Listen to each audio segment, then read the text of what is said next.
that these Peace Corps volunteers are just as precious and take care of them as well. People cry peace, peace, but there can be no peace as long as there is one American Peace Corps volunteer that has no peace. And that's just the way it is. I yield back. Thank you very much, Mr. Speaker. Gentleman yields back his time.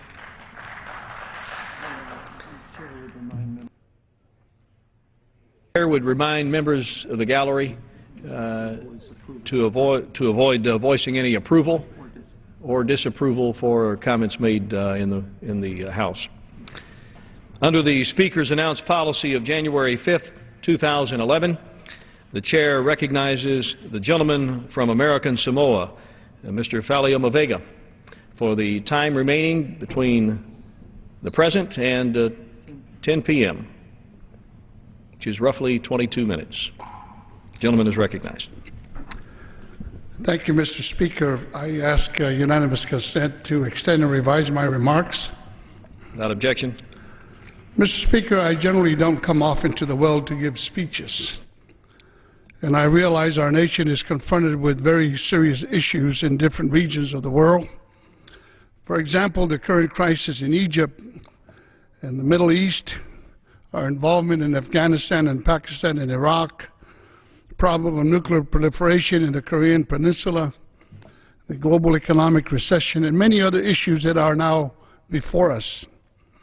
This evening, however, Mr. Speaker, I want to share with my colleagues and the American people a particular issue that is now brewing in the Pacific region. It is the current crisis now happening between the government of Chile and the people of Easter Island. Mr. Speaker, Easter Island is a province of Chile, also known as Rapa Nui among its native people. Located some 3,800 miles east of Tahiti and some 2,300 miles from Santiago, Chile, Easter Island is one of the most isolated pieces of land in the entire planet. As you can see there with the arrow pointing, Mr. Speaker, it is also the southern eastern point of the Polynesian Triangle from the state of Hawaii north and as far south in New Zealand and several other islands in between, including the Samoan Islands. On Easter Day in 1722, the Dutch explorer Jacob Roggeveen landed on the island and thus named it Easter Island. Today, Easter Island is best known throughout the world for its massive stone statues of ancient days. There are some 877 of these huge, humongous stone statues throughout the island. They stand an average of some 13 feet in height with an average weight of some 13 tons. The largest statue measures nearly 72 feet in height and weighs approximately 145 to 165 tons. Given that Easter Island's remote location, many people throughout the world mistakenly consider the island to be uninhabited. However, Easter Island is a home with a population of roughly 5,000 people, but approximately half of those people are the indigenous people of Rapa Nui, or what it was then known in ancient times, the island was known as Rapa Nui. Mr. Speaker, Rapa Nui, the people of Easter Island are small in number, yet they carry a very, very vibrant culture dating back centuries before the arrival of Europeans. Their means of preparing food and living off the land and their respect for family and nature are all ways of life dating back to the time when the first Polynesians settled the Pacific Islands on double-hull canoes.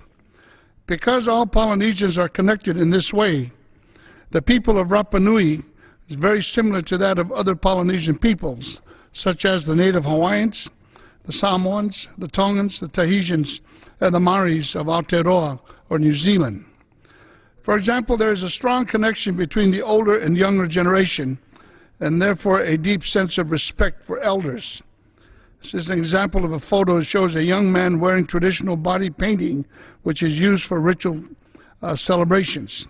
This practice, which is characteristic of the Rapa Nui people, was passed down to him from generation to generation. The link between the old and young is further perpetuated through the study of genealogy. In the same way that the American historians study the founding documents of this nation, the Polynesian people, including the Rapa Nui people, treasure and study their genealogies, which go back centuries before, again, the arrival of Europeans.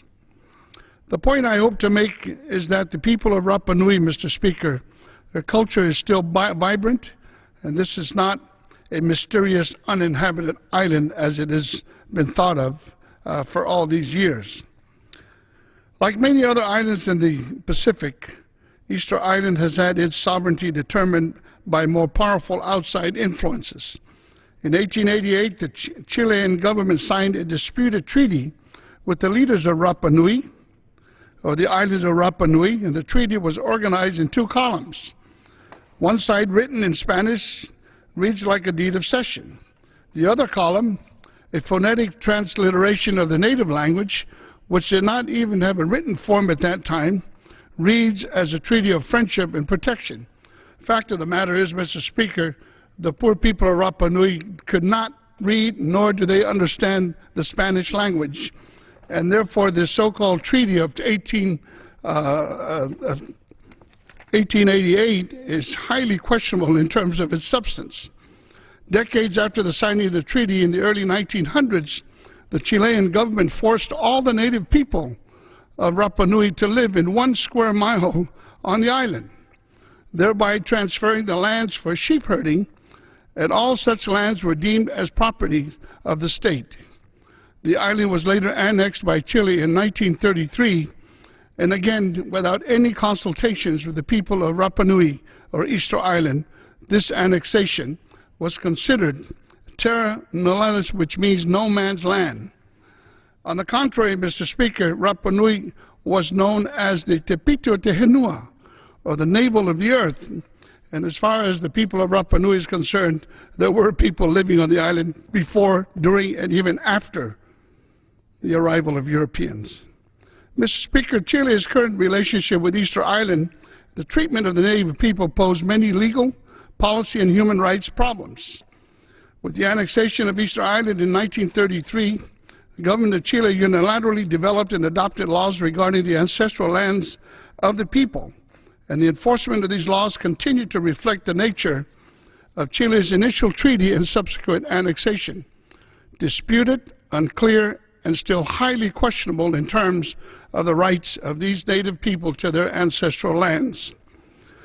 The Chilean law, also known as the Easter Island Law, is the current governing law for the property rights in Easter Island. This law provides for the authorization to grant land titles in favor of the people of Rapa Nui. It also prohibits transfers of real property to persons not of Rapa Nui ancestry. However, despite this clearly stated law, the administering authority on the island have conducted land transfers that directly contradict the law itself.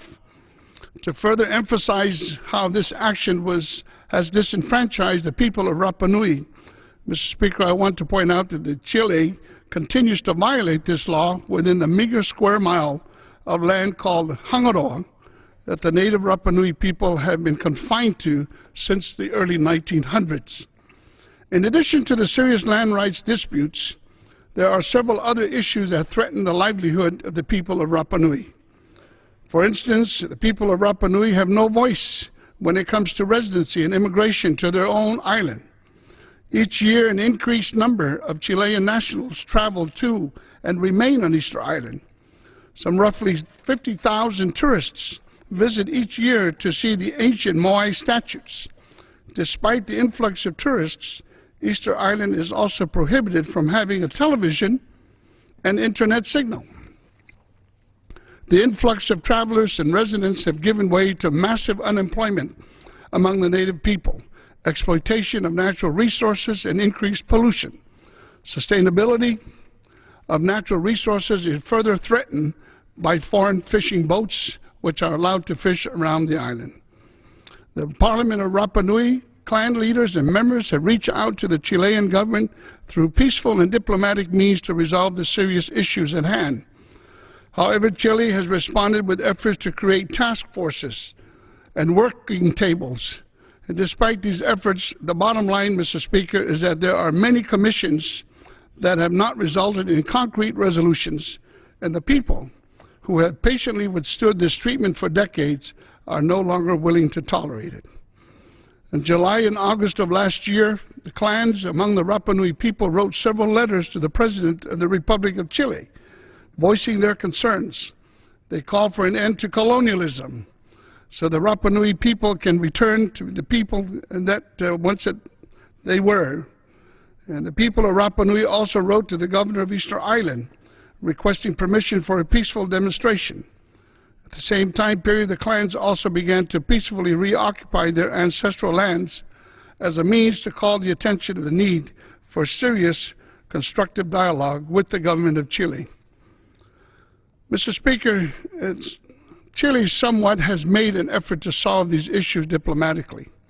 In August of last year, the Minister of Interior visited Rapa Nui to announce the creation of working tables to address these issues.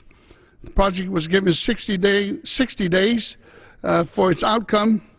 However, despite this attempt, that very same month, a squadron of Chilean armed police, or Carabineros, arrived on Easter Island, signaling the beginning of a 6-month-long violent conflict between the local inhabitants and the police forces that the Chilean government sent to Easter Island. On September 7th, the troops forcibly evicted the Hito clan from the Hotel Hangaroa grounds. The evictions that took place on September 7th is well documented, and I must say, Mr. Speaker, that not a very pleasant experience in reading some of the experiences that some of these young people.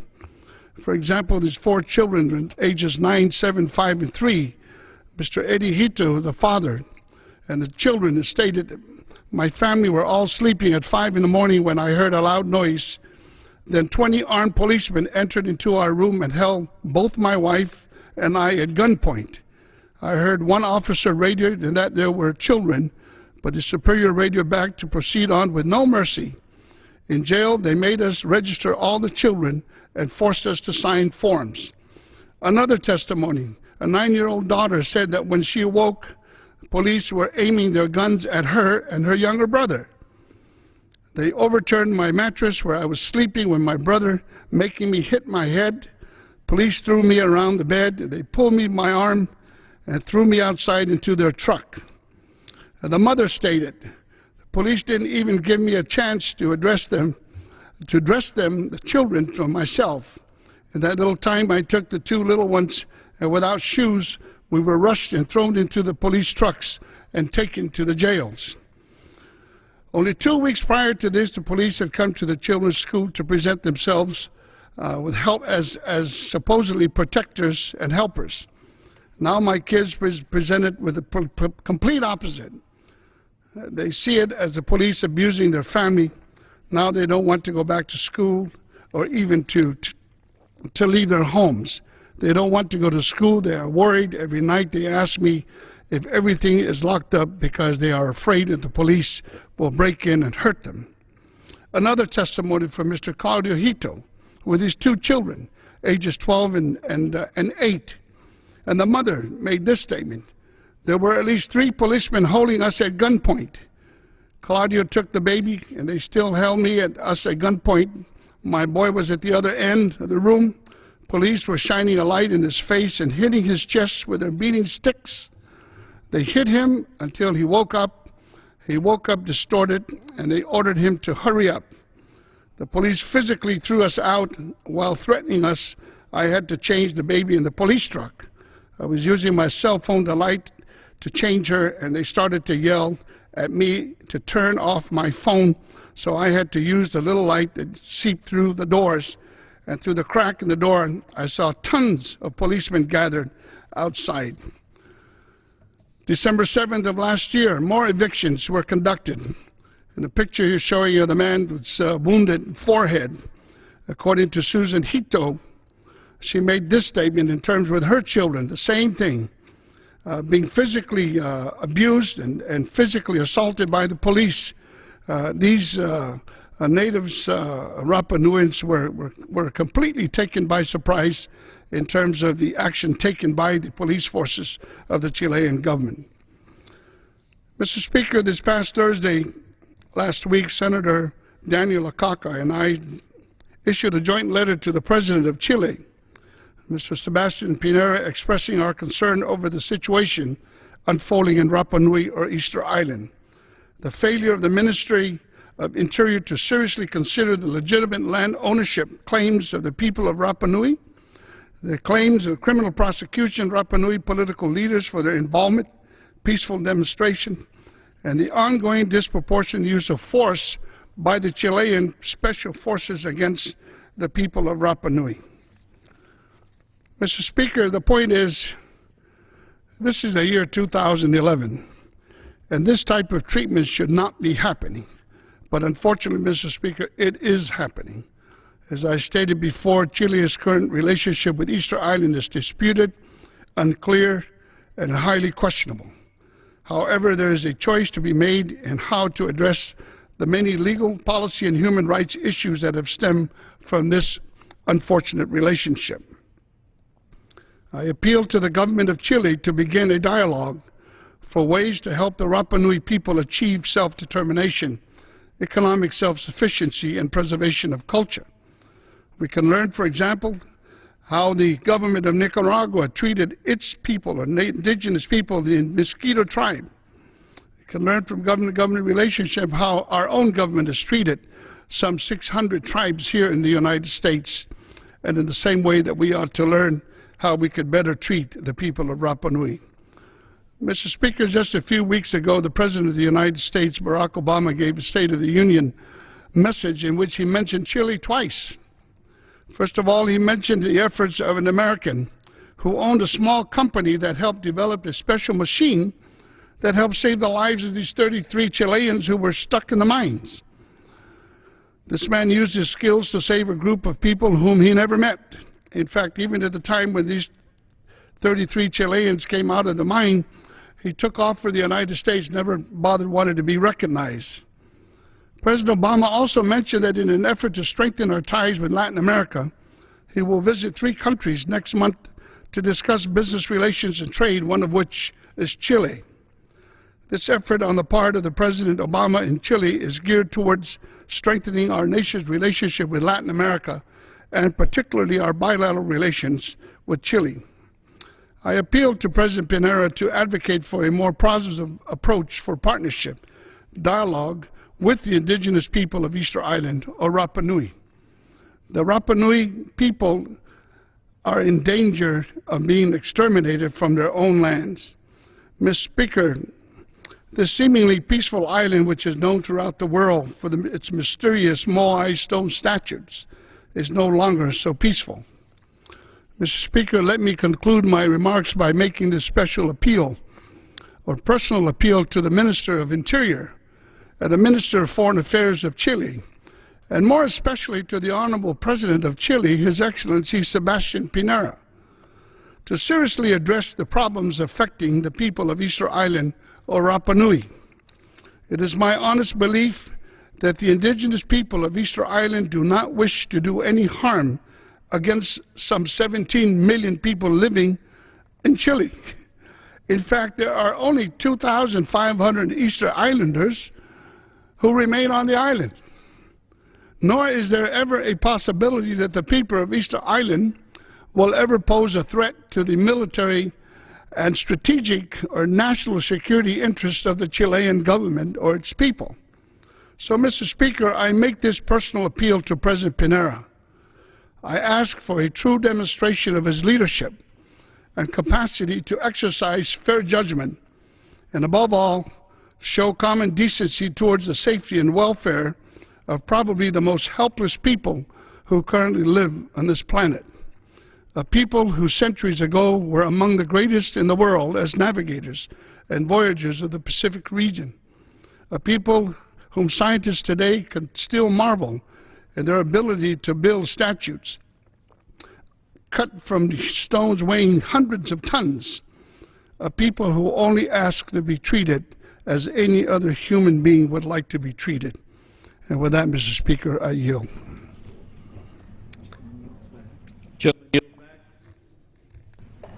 I yield back the balance of my time. The gentleman have a motion. Mr. Speaker, I move that we adjourn. The question is on the motion to adjourn. Those in favor say aye. Those opposed, no. The opinion of the chair, the ayes have it. The motion is adopted. Accordingly, the House stands adjourned until 10 a.m. tomorrow for morning hour debate.